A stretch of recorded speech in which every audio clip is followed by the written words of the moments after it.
कार्यक्रममा हामी आजबाट धच गोतामेले लेख्नु भएको सुप्रसिद्ध उपन्यास घामका पाइलाहरू शुरू गर्दैछौ। यो उपन्यासलाई त्यतिखेरको वीरगंज आसपासको पृष्ठभूमिलाई आधार मानेर लेखिएको छ, जतिखेर अमलेखगंजसम्म रेल चल्ने गर्दथ्यो। किशोर पवन यो उपन्यासको मूल पात्र हो।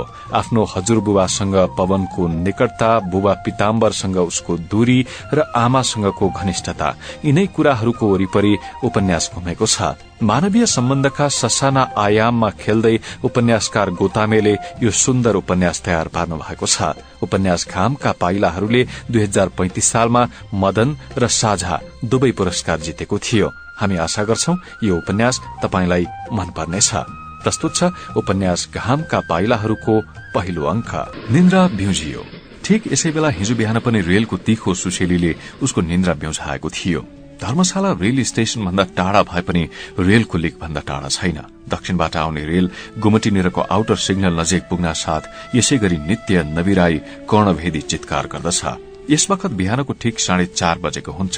लाग्दछ द्वारिकाले रेलको चालकसित मिलिमतो गरेर यो नियम कायम गरेका हुन्। अनि त रेल कराउन साथ द्वारिका यति झस्केर उठ्छन् र हस्याङ फस्याङ गर्न थाल्छन् कि मानव यसै ट्रेनबाट उनलाई यात्रा गर्नु परेको होस्। एकपल्ट निन्द्रा बिउजिएपछि निदाउन बडो कठिन हुन्छ।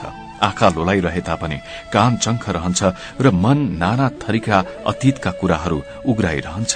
द्वारिकाको दिनचर्या उसलाई कण्ठाग्र छ। बिहानदेखि राति ननिदाउन्जेलसम्मको उनको नित्य कार्यक्रममा कुनै तलबितल पर्दैन। सिरानको झ्यालमाथि ठडिएको मैनबत्ती सल्काएर द्वारिका योगासनहरू गर्न थाल्दछन्। शीर्षासन, प्राणायाम, सर्वाङ्गासन, कुनै के हो के। योगासनको महत्वबारे धेरै पटक द्वारिकाले उसलाई सम्झाउने चेष्टा पनि गरेका छन्। योगासनले नाडी तन्त्रलाई सबल तुर्याउँछ र मानिस दीर्घजीवी हुन्छ। एक दुई सजिला आसनको प्रदर्शन गरेर सिकाउने चेष्टा पनि द्वारिकाले गरेका थिए, तर उसलाई छिट्टै उच्चाट लागेर आयो र दीर्घजीवनको त्यस हत्यौड़ीतर्फ ऊ कहिले पनि आकर्षित हुन सकेन। अर्को कोठाका सबै गतिविधि ध्वनि तरंगहरूबाट थाहा भइरहन्छ। स्टोभ सल्काएर द्वारिका गाउन थाल्दछन् ललित लवंग लता परिशीलन अथवा ओम जय जगदीश हरे। द्वारिकाको उमेर पाको भइसके तापनि स्वर निकै सुरिलो छ। भैरवी मिश्रित लयमा प्रातः गाइने अर्चना गीतको स्वर प्रभाव स्टोभको घरमा बडो मिठो सुनिन्छ। आफ्नो गायनसित स्टोभको तालमेल अनौठो किसिमले द्वारिकाले मिलाएका छन्। बाफिलो चियाको गिलास लिएर द्वारिका उसको कोठामा आउँछन् र गाउँदै कपाल मुसारेर उठाउँछन् जय जगदीश हरे गर्दै। द्वारिकाको स्निग्ध व्यक्तित्व, उनीबाट पाउने पितृ स्नेह र यस शहरको रसबसले उसलाई कहिले न्यास्रिन दिएन। उसले आफूलाई स्नेह र वात्सल्यबाट परित्यक्त भएर टुरिएको कहिले अनुभव गर्न पाएन। बाजेको अभावको पूर्ति त कहाँबाट हुन्थ्यो, तर द्वारिका आफ्नो गहिरो स्नेह दिएर र उसलाई कुनै न कुनै काममा व्यस्त तुल्याइराखेर गइसकेका स्वजनको सम्झनाले ल्याउने पीड़ाका क्षणहरूलाई सकेसम्म उसबाट टाढै पन्छाइराख्थे। यो बस्ती शहर र गाउँको दोसाँधमा झुण्डिरहेको बस्ती हो। यसमा गाउँ छोड्ने छटपटी र शहर ओड्ने तीव्र आकांक्षा छ, जसबाट यहाँ न गाउँ बिलाएको थाहा पाइन्छ न शहर उदाएको भान हुन्छ।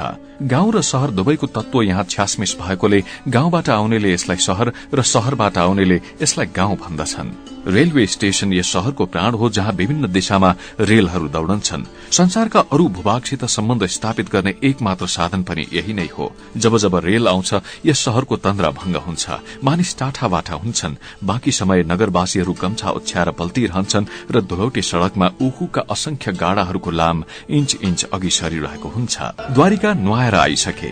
अब ऊ तन्मय भएर 1 घण्टासम्म गीताको पाठ गरिरहन्छ। यसबीच उसले पनि नुहाई धुवाई गरेर स्टेशन जान तयार भइसक्नुपर्छ। दक्षिणबाट आउने रेल 9 बजे यहाँ आइपुग्छ। द्वारिकाको नाममा आएको पत्र पत्रिका, चिठी पत्र सबै लिएर आउनु छ। कुनै दिन बिहान उठ्न अबेला भयो भने अर्को कोठाबाट द्वारिकाको गम्भीर स्वर आउँछ, ए पवन, जिउ त ठिक छ? शहरको दक्षिणपट्टि रहेको मिलमा 8 बजेको घण्टा ठोक्यो। शहरभरिको लागि रेलको आवागमन बाहेक समय जान्ने साधन यही नै हो। कति बजेर कति मिनट गयो त्यो थाहा पाउन त स्टेशन अथवा पोस्ट अफिस नै धाउनुपर्छ। पोस्ट अफिस शहरको उत्तर भेगमा धर्मशाला नजिकै छ। साँझ बिहान हातमा लोटा लिएर जंगल जाने मानिस पोस्ट अफिसमा पसेर आफ्नो नामको चिठी चपेटा मागेर लैजान्छन्। रेलवे गुमटीदेखि हाई स्कूलसम्मको सड़कलाई यहाँको मुख्य सड़क भन्न सकिन्छ। सड़क के हो आखिर? पिठोको रेखी हालेको जस्तो बुरबुराउँदो धुलोको डगर, जहाँ वर्षायाममा हिँड्दा हिलोको गम्बोट लाए जस्तो हुन्छ। यस सड़कमा अंग्रेजीको टी बनाउँदै एउटा सड़क बजारतिर तेर्सिएको छ। बजार पनि के भन्ने यसलाई, एउटा लेनदेन गर्ने मण्डी मात्र हो। केही कपडा पसल, 2-4 मिठाईका पसल र 3-4 एक पानामा 4 खुट्टे पसल छन्, जहाँ पान खाएर मानिस घरको भित्ता भित्तामा थोक्दै हिँड्छन्। सड़कको वारिपारी हरिहर र लक्ष्मण हलवाईको पसल छ, जसलाई ठूल्ठूला पुवाल भएको जालले छोपिराखेको हुन्छ। काठका थालमा रासका रास चिनीका ग्रामीण मिष्ठान्नहरू कृष्णको मुकुट जस्तो ठड्याएर राखिएको हुन्छ। दिनभरि हरिहर ठूलो कराईमा काठको मुङ्ग्रो हालेर खुवा घोटिरहन्छ। उता लक्ष्मण खद्दरको धरो ओछ्याएर बतासाको फोका पारिरहन्छ। द्वारिका यहाँको स्कूलका शिक्षक छन्, साथै एक साप्ताहिक पत्रको स्थानीय संवाददाताको रूपमा काम गर्दछन् र हप्ता 5 दिनमा आसपासका घटनाहरूको समाचार पठाइरहन्छन्। वारदातहरूका संवादको लागि द्वारिका कहिलेकाहीँ थाना गएर थानेदारसित पनि भेट्छन्। थानेदारले द्वारिकाको इज्जत गरेकोले शहरका मानिसहरूको लागि पनि उनी आदरणीय छन्। द्वारिकासित भेट्ने बाहेक अरू समय थानेदार सिपाहीहरूसित तेल मालिश गराइरहन्छ र बाँकी समय पक्राउ भएर आएका मानिसलाई कुटेर बिताउँछ। यति क्रूर थानेदार आसपासका 3-4 जिल्लामा नै छैन भन्दछन्। थानेदारको रवाफिलो मैन लगाएर ठाडो पारेको जुङ्गातिर कोही हेर्ने साहससम्म पनि गर्दैनन्। अब पवन पनि नुहाउन हिँड्यो। हातमा तोरीको तेलको एउटा सानो शिशी र कानमा रातो गम्छा थियो।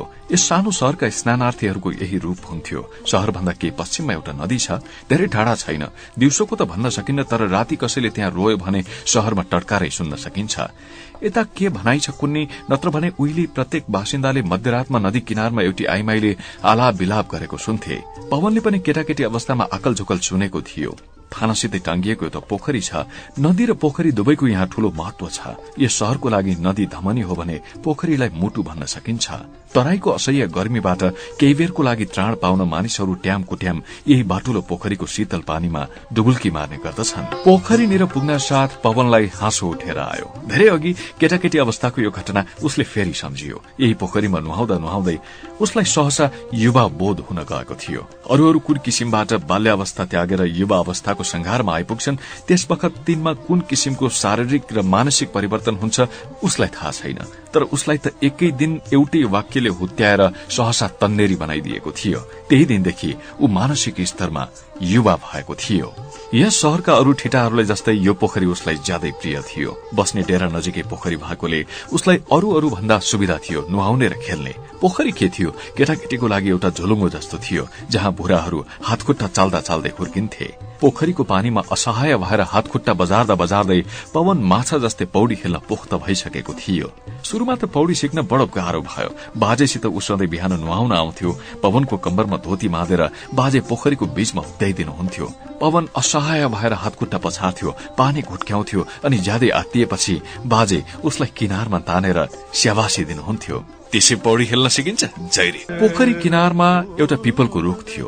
हामी पवनको सानाको कुरा गर्दैछौ। त्यस दिन सधैँ जस्तै ऊ रुख मुनि पुग्यो र आफूले लगाएको कट्टु गन्जी फुकालेर किनारमा राख्यो अनि पिपलको टुप्पो माथि पुगेर नाङ्गो निर्वस्त्र पोखरीमा झ्वाममा हाम फाल्यो। यो उसको सधैँको दिनचर्या थियो, नित्यकर्म, सधैँ गरिआएको काम।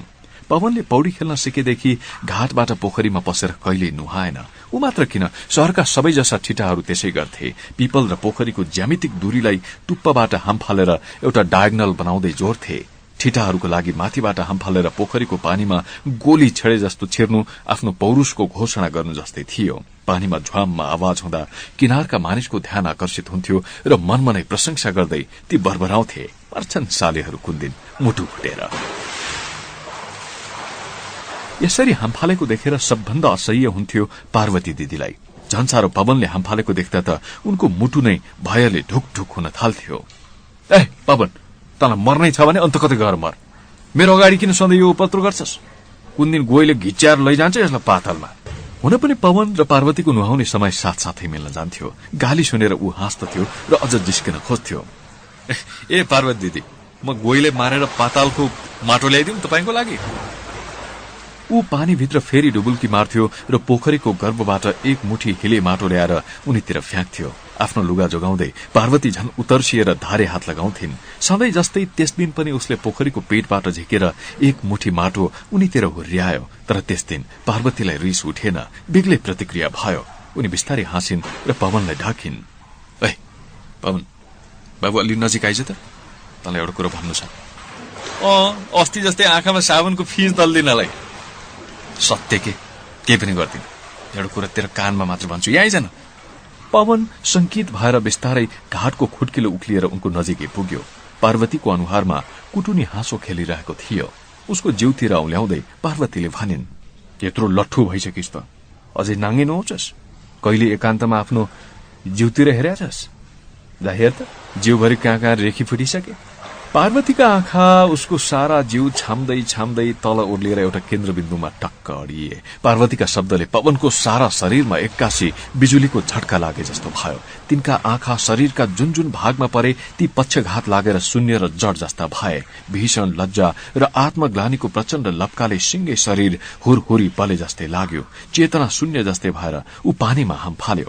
उसको रोम रोमबाट लज्जा र शरमको सम्वेग उर्लिन थाल्यो। दिगम्बर पवन पोखरीको पानीको आवरण ओढेर अरूको दृष्टिपथबाट आफ्नो नग्न शरीरलाई लुकाउन असहाय भएर पौडी खेलिरहेको थियो। पार्वतीको एक वाक्यले ऊ आज उमेरको 10 गजा फड्केर एक्कासी युवा अवस्थाको सीमाभित्र प्रविष्ट हुन पुगेको थियो। लज्जा र ग्लानीको छटपटीमा यही थियो पवनको युवा बोध। पवनका लुगाहरू किनारमा थिए।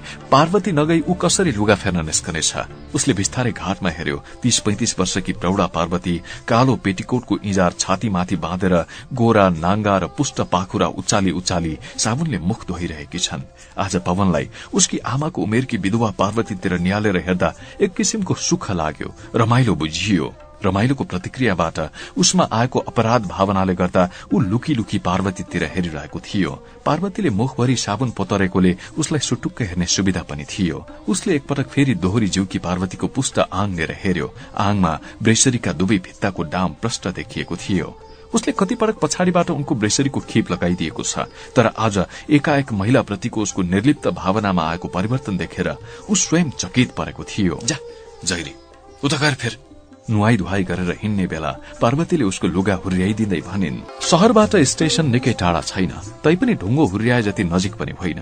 पवन स्टेशन पुग्दा 8 बजिसकेको थियो। यही थियो उसको नित्य समय स्टेशन पुग्ने र द्वारिकाको लागि आएको केही पत्र पत्रिका चिठी पत्रहरूको खोजी गर्ने। पहरबाट स्टेशन तबेला जस्तै देखिन्थ्यो। स्टेशन बाहिर रेलको प्रतीक्षामा रुँगिरहेका एकका टाँगाका तातीहरू र पिठ्यौमा असंख्य माखा घन्काउँदै शयन भएका घाउ लिएर यत्रतत्र दुबो चरिरहेका घोडाहरू टाढैबाट देखिन्छन्। घण्टी लाग्न साथ यहाँको लठ्यौरो वातावरण एक्कासी उत्तेजित हुन्छ, शान्त जलाशयमा ढुङ्गा हिर्काए जस्तो।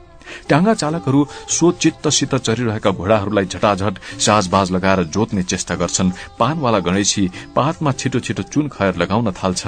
पानी पाँडे खाकी पगरी गुतेर पानीका भाँडोकुँडाको जोरजाम गर्न थाल्दछ। यही बेला स्टेशन मास्टर श्रीवास्तवको टिकट बिक्री गर्ने सानो झ्याल खुल्छ र सधैँ जस्तो प्रारम्भ हुन्छ यात्रुहरूको लछार पछार र उछिना उछिन। गाड़ी आउटर सिग्नल लिएर आइपुग्न साथ इन्जिनले 3 पटक सुरिलो हुसिल बजाउँछ। स्टेशनको बाहिरपट्टि रहेको पुरी पसलको भोला हलवाईको लागि यो कार्य संकेत हो। उसले इन्जिन ड्राइभर मोहम्मद मियासँग साटकाट गरेको छ। 3 पटक हुसिल बजाए खाने मानिस प्रशस्त छन्। 2 पटकमा ठिक, 1 पटक बजाए भने पुरी उतार्ने तर्जुमा त्यस दिनको लागि नगरे पनि हुन्छ। यो एउटा सानो मिलेमतो हो भोला र मोहम्मदका बीचमा। दुवैको कार्यक्षेत्र असमान र बेग्ला बेग्लै भए पनि स्वार्थको झिनो त्यान्द्रोले दुवैलाई मैत्रीको सम्बन्ध सरोकारमा अल्मलाइराखेको छ। भोलालाई संकेत दिए बापत मोहम्मद ड्राइभर 2वटा पुरी र केही शीतन खाजा खान पाउँछ। गाड़ी स्टेशनमा आउन साथ मोहम्मद ड्राइभर नीलो धोक्रे प्यान्ट र नीलो कमिज लगाएर टाउकोमा मैलो रुमालको नाथो बाँधेर ओर्लिन्छ। भोला हलवाई सधैँ जस्तै भन्छ, हे मोहम्मद भाइ, पहिले मोबिल लतपतिएको हात धोएर त आओ। मोहम्मद हाँस्छ र पुरीको बुझो हाल्छ।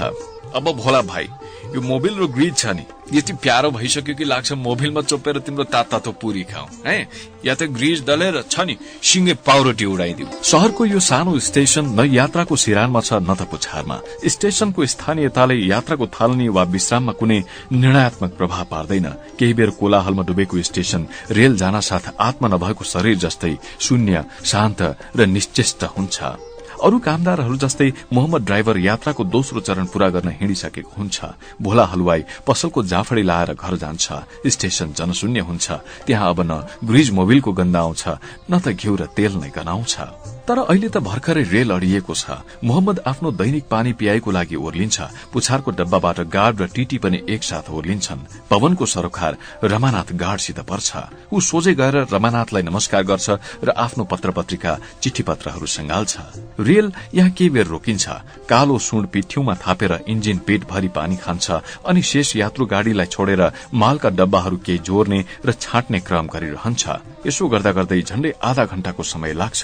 यसबीच स्टेशन मास्टर र गार्डहरू गणेशीसित मागेर पानको आदान प्रदान गर्दछन्। बिडीको धुवाँ उकल्छन्, थप्पडी बजाउँदै सुर्ती मार्छन् र सधैँ जस्तो ठट्टा गर्दै अर्थनवर्तसित स्टेशनका भित्ता हल्लाउने गरी हाँस्दछन्। जस्तो कि श्रीवास्तव गणेशीसित भन्दछन्, अरे गणेशी, आज त कुरै छोडेर, आज लेडिज रित्तै छ, एउटा माल पनि छैन, कुसाइदको दिन रहेछ आज पनि। उता रमानाथ हाँस्दै उत्तर दिन्छन्, ए श्रीवास्तव बाबु, किन बिर्सन्छौ कि म माल बाबु होइन, गार्ड बाबु हुँ। भक्षक तिमीहरू ओलाउ हेर, मेरो काम त रक्षा गर्ने हो, बुझ्यौ? अनि दुवै हार्बिनको रीड जस्ता दाँत देखाएर हाँस्छन्, हा हा हा गरेर। स्टेशनका कामदारहरूको लागि त्यो हाँसो कुनै नौलो हाँसो होइन। गणेशी पानवालालाई राम्ररी थाहा छ कुन बेला यिनीहरू हाँस्दछन् र हाँसोको बेग थाम्ना साथ गणेशी 2 बिडा पान ल्या भन्दै कालो पत्ती पहेँलो पत्ती किमाम र मोहिनीको फरमाइश हुन्छ। मास्टर यसै गरी हुकुम चलाएर दिनको 37 बिडा पान खान्छ, 1 पैसा पनि दिँदैन। तैपनि भन्छ, अरे गणेशी, कुरा गर्छस्, न त कहीँ जान्छस् न म कहीँ जान्छु, न यो स्टेशन कहीँ जान्छ, मेरो हिसाब पनि राखी छाडेस, आखिर कहाँ जान्छ त्यो?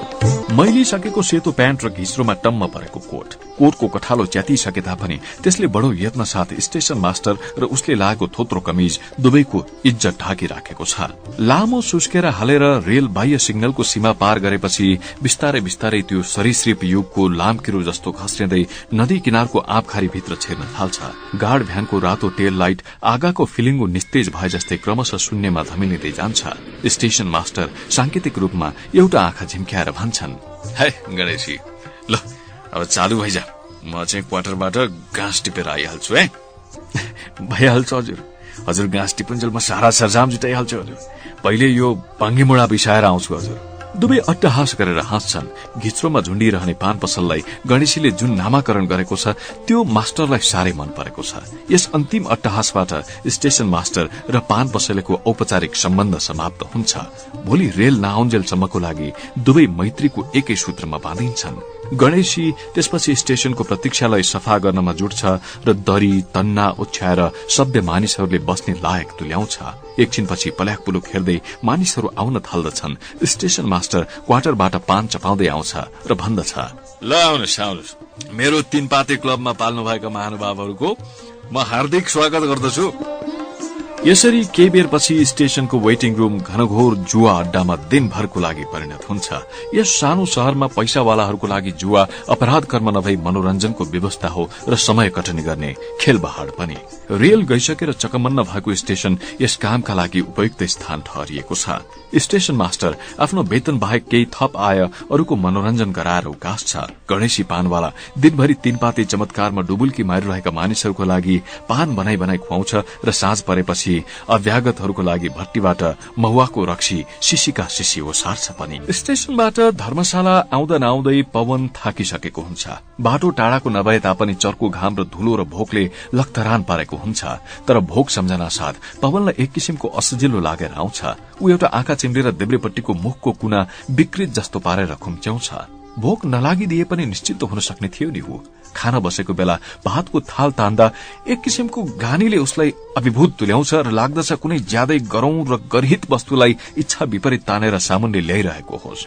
द्वारिका उप्रति ज्यादै दयालुता र वात्सल्यपूर्ण व्यवहार देखाउँछन्। पवनलाई सामुन्ने नराखी कहिल्यै खाना बस्दैनन्। अबेला भयो भोकै पेट कुरिरहन्छन्। साथै खाना बसेको बेला पनि द्वारिका भन्दछन्, ए पवन, किन यति थोरै खाएको? चराको जस्तो आहारले चरा मात्रै बाँच्न सक्छ। हेर, तिम्रो करङको हाड भन त, यही बसी बसी गन्दिम म। ल सुन, 81 आज तिम्रो आमा यहाँ आइदिन् भने म कसरी मुख देखाउन सकुला? उनले भन्ने छिन् कि द्वारिका दाई, मेरो पवनको के गति तुल्याइदिनु भयो तपाईले? तपाई त भन्नुहुन्थ्यो। द्वारिकाले देखाएको अरू बेलाको वात्सल्य त जेनतेन उसले ओढिराखेको छ, तर खाने बेलाको सहानुभूति पवनलाई असह्य हुन्छ, निशासीय जस्तो लाग्दछ। त्यसवखत द्वारिकाको दयाले उसलाई विद्रूप गरे जस्तो लाग्छ। हुन सक्छ आफ्नो व्यवस्थापूर्ण हीन भावनाको छटपटी र ग्लानीको सम्वेगले पवनलाई आक्रान्त तुल्याएको होस्। पवनलाई सधैँ आश्रयको अपेक्षा रहिरह्यो। केटाकेटीमा ऊ बाजेको चोर औंला समातेर हिँड्थ्यो। औंला समातुन्जेल निर्भीक र आँटिलो हुन्थ्यो। बाजेको स्पर्श छुट्न साथ कुनै काल्पनिक भयले भित्रभित्र उसलाई निमोट्न थाल्थ्यो र ऊ आफूलाई साह्रै निरीह र निराश्रित सम्झिन्थ्यो। अहिले घर परिवारबाट छुट्टिसकेपछि पनि ऊ द्वारिकाको आश्रित छ। द्वारिकाको सबै स्वरूपको ऊ आदर गर्दछ, तर उसलाई अन्नदाताको रूपमा ग्रहण गर्न असह्य हुन्छ।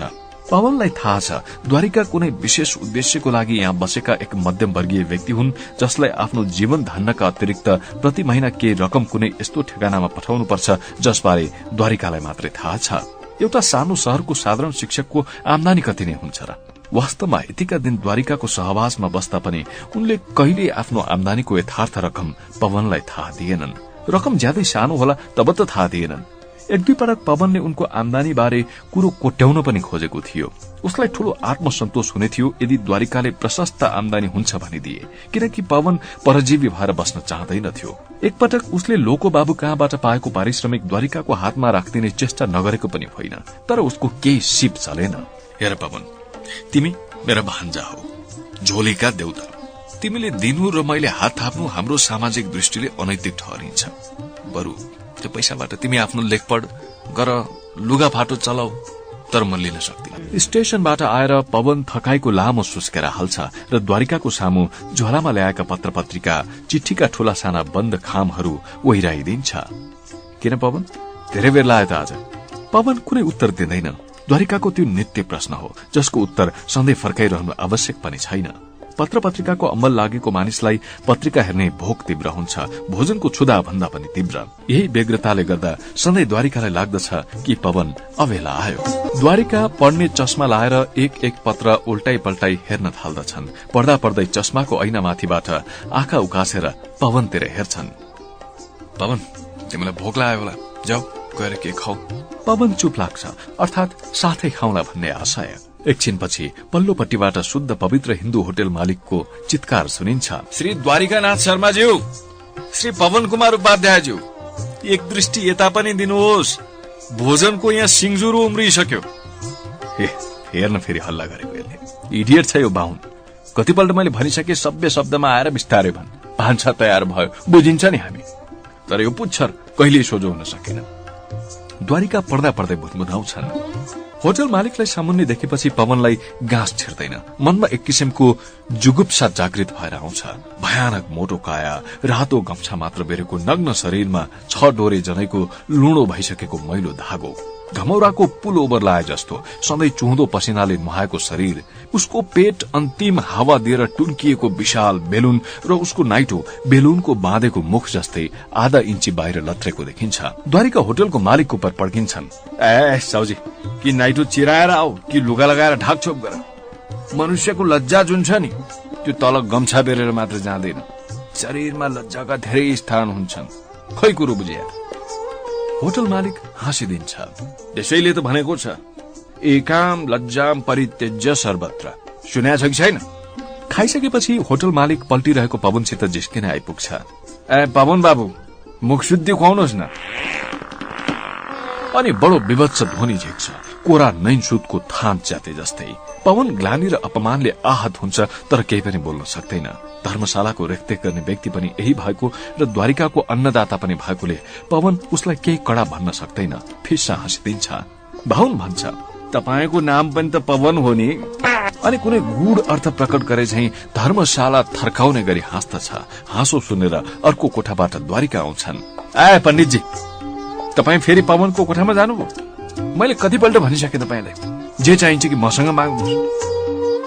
अनि उनी आफैसँग कुरा गरे जस्तै बिस्तारै बोल्दछन्।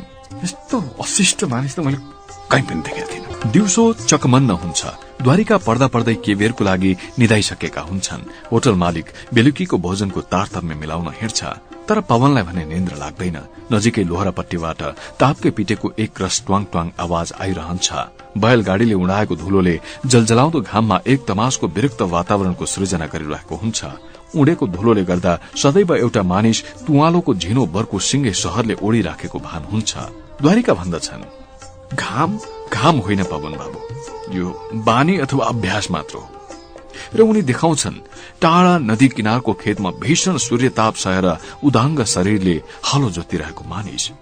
पवनलाई पनि घाम मनपर्छ। चिरबिराउँदो प्रचण्ड उत्तापमा भुङ्रोको जस्तो बालुवामाथि पाइला पाइला टेकेर फड्किँदै जाने बानी पवनको बाल्य अवस्थामा थियो। आज पनि ऊ चाहन्छ द्वारिकाको आँखा छलेर सुटुक्क डगरको तातो बालुवामा फड्का मार्दै टाढासम्म जान।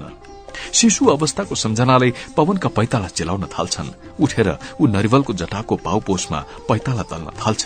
तर पैतालाले मागेको गाउँकुती त्यसले प्रदान गर्न सक्दैन। उसले सुनेको थियो कतैका धार्मिक मानिस भरभराउँदो आगोको फिलिङ्गोमा हिँड्छन् रे, न ती ऐया आथु गर्छन् न पैतालामा तिनको फोका उठ्छ। ऊ पनि आगोमा हिँड्न सक्छ भन्ने पवनलाई आँट छ। पैताला फेरि चिलाउँछ, कन्याईले धित मान नसकिने चिलाई। यसको लागि त उही पीड़ाजन्य अभ्यासको खाँचो हुन्छ। मकै छरिदियो भने फूल उठ्ने तातो धुलोमा एक दुई गर्दै दगुर्ने, जसबाट सिंगे खुट्टा काउकुतीले खान्छ। तलुवा एक तमाससित सगबगाउँछ। पवन आफ्नो कोठाको ढोका भिड्काएर बिस्तारै द्वारिकाको कोठामा चियाउँछ। द्वारिका प्रगाढ निन्द्रामा घुरिरहेका हुन्छन्। धर्मशालाको सानो आँगन पार गरेर ऊ मूल ढोकानेर पुग्छ। त्यसपछि दाहिनेपट्टिको होटलको बरण्डा छिट्टै भ्याएर जसै बाहिर धुलौटे लिकमा टेक्न खोज्छ, उसको कानमा एक स्नेहसिक्त नारी स्वर टटकारै सुनिन्छ। पवन, फेरि घाममा उपद्रो गर्न निस्किस। देखिसके मैले तँलाई। यो केटो एक दिन घाममा डढेर मर्छ। जब पवन कुनै प्रकृति विपरीत पीड़ादायक काम गर्छ, आश्चर्य छ यस्तै स्वरले उसलाई सधैँ छेकारो काटेको हुन्छ। आमाबाट टाढा भए पनि उसको निखर स्वरको संगालो भने शेष हुन सकेको छैन। पवन उचालिसकेको खुट्टा पुनः भित्र थुत्छ। फेरि उही बाल्यकालदेखिको अभ्यस्त र परिचित स्वर सुनिन्छ। बाहिर आगो बर्सिरहेको छ पवन। मानिसलाई चिरेर सुकाइदियो भने पनि खुङरङ्गे पार्ला जस्तो यस्तोमा निस्किन्छन्। यी सबै उसकी माताले घामको लागि हाल्ने उपायहरू उप्रष्ट सुनिरहेको छ। उसका गुरुजी भन्नुहुन्थ्यो शब्द ब्रह्म हो, त्यो कहिले पनि मर्दैन। माता उसबाट टाढा गए पनि रक्षा कवच जस्तै केही शब्द र ध्वनि तरंगहरू उनी पवनको आकाशमाथि शून्यमा छोडेर जान्थिन्। आमाको अनुपस्थितिमा निर्धा शाब्दिक निषेधको अवहेलना गर्न तम्से पनि ऊ आजसम्म सफल भएको छैन। एक अज्ञात तगारो तिर्सिन्छ। अहिले पनि ऊ उपेक्षा गर्न तम्सिन्छ र नाङ्गो खुट्टा तातो धुलोमा टेक्न पुग्छ। एकछिनको लागि रन्किएको तावामा टेके जस्तो हुन्छ। तर पवनको चिच्याट, खुट्टाभरि असंख्य कमिलाको बथान बामै सरे जस्तो काउ काउ, तलुवाको उठीबासो लाउने कुतकुती धुलोसँग लुटुपुटु भएर शान्त हुन्छ। कुर्कुच्चादेखि तालुसम्म एउटा विचित्र सन्चोको संचार हुन्छ। पवनलाई थाहा छैन यो न्यानो वातावरणको सन्चो हो अथवा आत्म अवहेलनाको आनन्द। खुट्टाका औंलाका काप कापबाट मसिनो मैदा जस्तो धुलो निस्किन्छ। सिंगे खुट्टा झण्डै गोलीगाँठासम्म गाडिन्छ र पवन आफ्नो अमानुषिक अवहेलनात्मक अभियानमा अग्रसर हुन्छ। तर वर्जनाको त्यो मातृ स्वर मत्थर हुँदैन, झन्झन चर्को ऊ सुन्न थाल्दछ। पवन, यस्तो चर्को घाममा ननिस्कि बिरामी पर्छस् भने किन मलाई यस्तो दुःख दिन्छस् तैँले? म मरेपछि तँलाई कसले रोक्छ? म हुन्जेल त मान्ने, सुन्ने मेरो कुरो। पवनलाई परैबाट अस्पताल गराउन थाल्यो। अस्पतालको आफ्नै अनौठो गन्ध हुन्छ। रोग र पीड़ाको गन्ध, कष्ट र असहायताको गन्ध, पट्टी र पीपको गन्ध, डाक्टर र नर्सका गन्धहरू मिश्रित भएर सलबलाउँदै हावामा मिसिन्छन् र अस्पतालको आकारको अनुपातमा वातावरणको सेरोफेरो ओगर्छन्। यो अस्पताल मझौलो खालको थियो, 20 शय्याको। तिनै 20 शय्या मध्ये एकमा उसकी आमा आज 5 दिनदेखि विचेत भएर लडेकी छन्। हिजो पनि पवन यही बेला अस्पतालमा आमालाई हेर्न आएको थियो। इन्तु न चिन्तुको अवस्थामा आमालाई स्लाइन दिने बेला ऊ त्यहाँ पुगेको थियो। स्लाइनको निखर सेतो शिशी उबिन्डो पारेर ओछ्यानमाथि झुन्ड्याइएको थियो र पानी आउने लामो रबरको मुखमा सियो हालेर पाखुराको नसाभित्र रोपिएको थियो। एउटा रबरको पातलो नली नाकभित्र कोची राखिएको थियो। पवनलाई यो दृश्य भयावह लाग्यो। आमाको सौम्य र गोरो अनुहारमा पनि केही विकृति आएको देखिन्थ्यो, केही सुन्निए जस्तो र मुख पनि बाङ्गो बाङ्गो जस्तो। पवनलाई आमाको व्यथाबारे कसैले केही भनेका थिएनन्, भन्नु कसैलाई आवश्यक पनि लागेको थिएन। आमालाई के व्यथा लागेको हो, कहिले निको हुने इत्यादि कुराबारे उसलाई ज्यादै उत्सुकता लागेको थियो। तर कसैसित गएर सोधपुछ गर्न नसके पनि अस्पताल जाँदा बाजेसित भने सोधपुछ गरिरहन्थ्यो। बाजे केही उत्तर नदिई शून्यमा मात्र हेर्नुहुन्थ्यो अनि पवनको जिउ सिरिङ्ग हुन्थ्यो। कहीं आमा बेला बेलामा बाजेलाई डाक्टरले एकान्तमा लगेर केही भनेको र उहाँले गम्भीर अनुहार लाएर मुन्टो हल्लाइरहनु भएको पवनले देखेको थियो। कसैले केही नभनेको भए पनि उसको आफ्नो सहज ज्ञान त थियो। अस्पतालको वातावरण, डाक्टरको गोप्य सल्लाह साउथी र भेट्न आउनेहरूको शोकाकुल अनुहार देखेर उसको मनले आमाको व्यथा गम्भीर किसिमको हो भन्ने लख काटिसकेको थियो। झन्सारो हिजो त्यस अवस्थामा आमालाई देख्दा ऊ साह्रै चिन्तित भयो। आमा अब बाँच्नुहुन्न क्यारे, यति मात्र उसले सोच्यो। आमाको मृत्युको परिकल्पनाले नै उसका गला रसाएर आए, आँखाबाट सहसा 2 थोपा आँसु पनि झारे। तर होइन, कहिलेकाहीँ त दैवी चमत्कारले घाट लगेको मानिस पनि सध्य भएर घर फर्किन्छ। यस्तै कुनै चमत्कार भइदिए हुने थियो। अस्पतालको रातो कम्बल पन्छाउँदै आमाले भनिदिए हुन्थ्यो, पवनको बुवा, मलाई तपाईहरूले यति चाँडै मर्न लागेको भन्ठान्या, म अझै धेरै बाँच्छु। कहिलेकाहीँ मृत्यु प्रसंग उठ्दा आमा भन्नुहुन्थ्यो, यो पवनको बिचल्ली गराएर म के मर्थे। सबैको थानको लाएर आफ्नो सबकोमा बाँधेको साँचो बुहारीलाई जिम्मा लगाएर घरबार सुम्पेर मात्र म सन्तोषित जानेछु। माताको मृत्युपछिको लामो परिणाम बारे पवन केही सोच्नै सक्दैन। माताको मृत्युबाट एउटा कुरा निश्चित थियो, सिंगै परिवार विशृंखल भएर जान्थ्यो। ध्वंस जहाजका असहाय यात्रु जस्तै परिवारका सदस्यहरूको नियति बन्न पुग्थ्यो। पितासित पवनको जुन टाढाको सम्बन्ध छ, आमाले त्यसमा सेतु हालेर 2 बेग्ला बेग्लै भूखण्ड गाँसिदिने प्रयास गर्दै आएकी थिइन्। पिता र पवनमा सधैँ 36 को सम्बन्ध रहँदै आएको छ। कहिलेदेखि त्यो पवनलाई थाहा छैन। पितालाई थाहा छ छैन भन्न सकिन्न। माताको मृत्युले आफ्नो र पिताको बीचको झिनो साँगो पनि डुब्ने कुरा पवनलाई थाहा थियो। आमालाई पिता र आफ्नो बीचमा माध्यम मात्र मान्न सकिन्थ्यो। त्यो एक सशक्त रक्षा कवच पनि थियो। आमा जहाजको ठूलो पाल जस्तै पिताको आक्रोशको आँधी बेहरीबाट पवनको रक्षा गर्थिन्। टक टक टक अग्लो कुर्कुच्चा भएको एकजोर सेतो जुत्ता वरा आइपुग्यो। 7 नम्बर बेडको बिरामीको अवस्था कस्तो छ कुन्नी? पवनले डराई डराई बडो विनीत भएर सोध्यो। के रे, 7 नम्बर बेड? के मैले सबै बिरामीहरूको अवस्था बताउने ठेक्का ल्याछु? कस्ता कस्ता मूर्ख मान्छेहरू आउँछन् भने अस्पतालमा। त्यो टक टक टकको आवाज अब टाढा गइसकेको छ। पछिबाट देखियो स्वच्छ सेतो पहिरन, कपालमा अररो लुगाको मुकुट लगाएकी नर्स, असहाय बिरामीहरूकी सेविका। उसले आफ्नो पाठमा पढेको फ्लोरेन्स नाइटिंगललाई सम्झियो। उसलाई फेरि आफ्नो आमाको सम्झना आयो। फ्लोरेन्स नाइटिंगल भन्दा पनि कातर र दयालु छिन् उसकी आमा। एक दिन छिमेकको एउटा केटोले पटका पड्काउँदा सिंगै जीव डढाएछ। पवनले त्यो समाचार सुनाउँदा आमा घण्टौं रोएकी थिइन्। अब के होला त्यस केटाको? हे नारायण, किन दुःख दिन्छौ है मानिसलाई तिमीले? हेर न, अब तिम्रो त कुनै कुरा सुन्यो कि कुकुरको मुख चुइन्छ। पाजी, तँलाई कति भने यस्तो कुरा नसुना तेरी आमालाई? अब घण्टौंसम्म गंगा जमुना बगिराख्छ, सम्हाल। अब पिता बरण्डाबाट कराउनुहुन्थ्यो।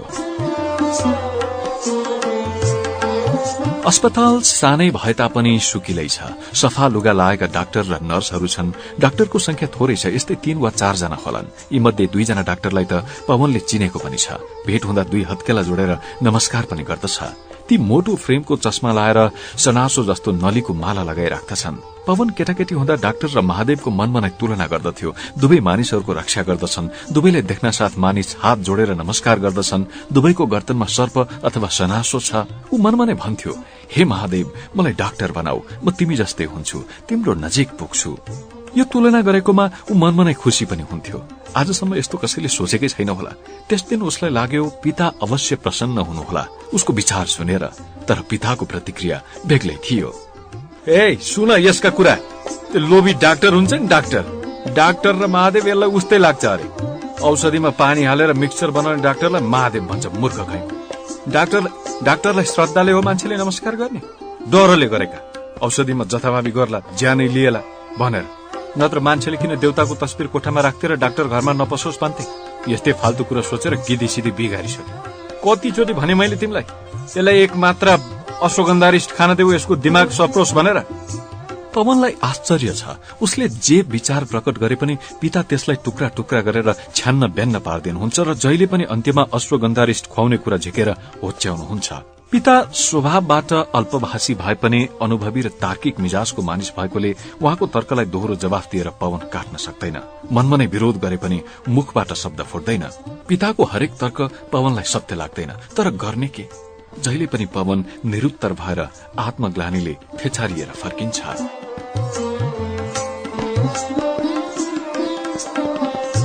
पवनले देख्यो एउटा कोठाबाट डाक्टर निस्किँदैछन्। नजिकै पुगेपछि नमस्कारको लागि उसले आफ्नो जुम्ल्या हात उठायो।